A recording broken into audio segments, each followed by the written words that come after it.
Salut à toi et bienvenue dans cette nouvelle vidéo. Aujourd'hui on va parler photographie, une fois n'est pas coutume, et plus particulièrement d'accessoires photo, en tout cas de sacs photo. Aujourd'hui je te parle du F-Case, qui est un sac donc de la marque F-Case.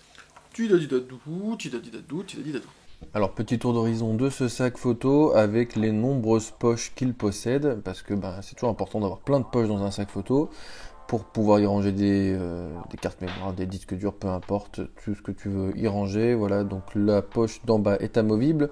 Il y a aussi possibilité donc du coup de pouvoir tout aménager à l'intérieur, du coup enlever toutes les mousses et aussi enlever même carrément le bloc photo haut et bas, donc pour nettoyer le sac ou pour en faire un sac normal.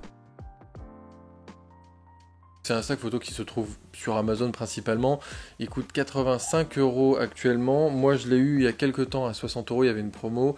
Donc c'est pas un sac très cher. Par contre c'est un sac robuste qui est livré avec une housse de pluie. Et c'est un sac qui a des très grosses sangles d'épaule confortables. C'est pour ça que je l'ai choisi, c'est qu'il est très confortable. Il a aussi la possibilité d'être aménageable, c'est-à-dire que les parties intérieures sont totalement enlevables.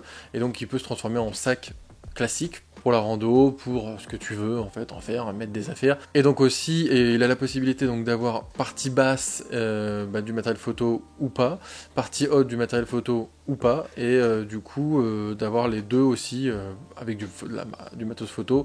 Donc ce que j'aime bien dans ce sac, c'est qu'il y a possibilité de séparer l'argentique du numérique. En tout cas c'est ce que je fais, moi très souvent dans la partie basse je mets de l'argentique, dans la partie haute je mets du numérique. Donc je te présente ici ma configuration pour ce sac, donc argentique en bas, numérique en haut, des accessoires dans les différentes poches. En haut je mets donc des boîtiers numériques et quelques objectifs, tu peux mettre des flashs ou ce que tu veux d'autre, et plusieurs accessoires.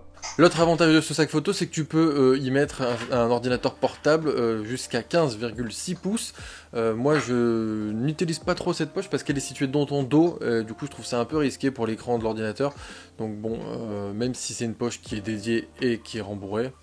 Les dimensions de ce sac, parce que c'est important quand même de le savoir, il fait 30 par 25 par 48 cm et intérieur c'est 25 par 14 par 16 cm. Oui, je me suis fait une note, donc je lis. C'est important à savoir pour si tu comptais prendre l'avion avec.